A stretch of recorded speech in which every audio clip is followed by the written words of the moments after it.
Have you noticed that you never really feel ready to write that book, go on that adventure abroad, to ask that person out on a date, to do something, to move, whatever it is, you never really feel ready because you're constantly looking for the certainty and you want to have all the details. You want to be absolutely sure that it's going to work out. So you never start, nothing ever happens, and then you end up regretting not taking action. And the solution to this is to realize that it's not about having all the details. It's about having enough details, having enough so you can begin. For example, in whatever I do, when I'm writing books, writing a blog post, making a video, I notice this tendency within me of wanting to have all the details, wanting to plan it out perfectly. But I've learned that if I have just enough, if I have it 70%, 80% done, it's good enough, then I can take action, I can record a video, I can pay attention to the feedback and learn from that. Because if you're looking for perfection, you never start, you never get feedback from the real world, you can never adapt to what's actually going on, and you end up just being stuck in your head, in a fantasy world that your mind creates, which is usually filled with fear, dread, doubt, confusion, uncertainty, and the usual gang, which I'm sure you know well. So you never feel ready, which means you have to be willing to start before you feel ready to start. You have to be willing to take tiny steps, even though it feels like you can't move forward. Because whenever you're doing something new, you don't have all the details. And you can't have all of them because you don't know what's going to happen. Which means you have to be willing to start before you feel ready, because that's the only way you can gather data, you can experiment, you can get feedback, you can adapt, you can grow as a human being. And this applies to everything in life. Traveling, writing, being an entrepreneur, working for someone else, learning a new skill, meeting new people. It's all about getting out of your comfort zone by taking tiny steps.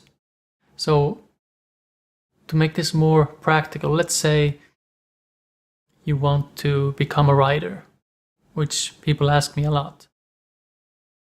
And usually people have a goal of writing a book, so they want to start writing a book right away.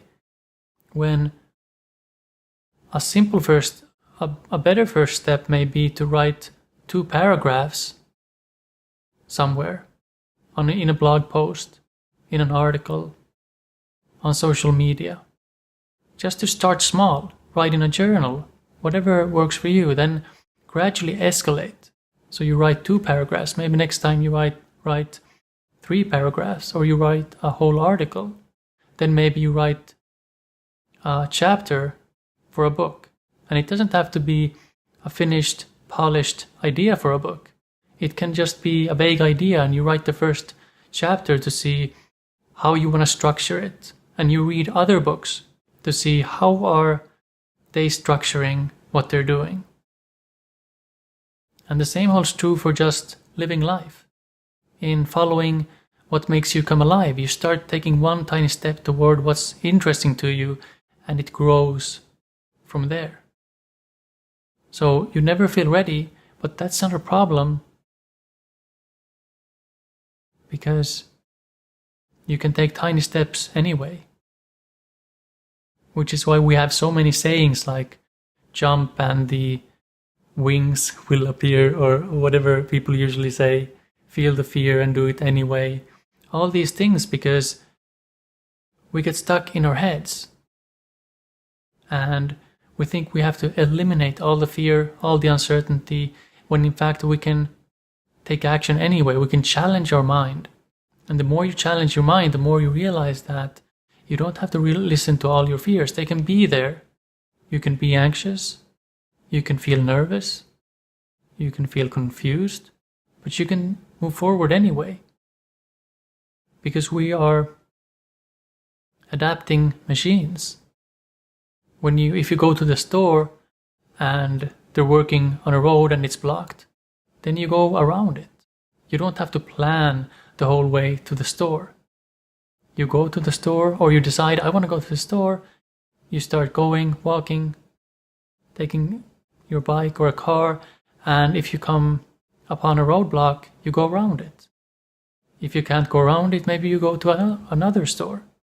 So in life, you start on a path, and often the path doesn't look like what you thought it would, doesn't feel good, it's blocked, there are obstacles, you take another path, or you go straight into the woods and forge your own path, and maybe there you meet a wise bear who helps you with some wisdom, and you have an epiphany, and everything changes, and your life becomes more and more interesting the more you open up to these random coincidences, if you want to call them that.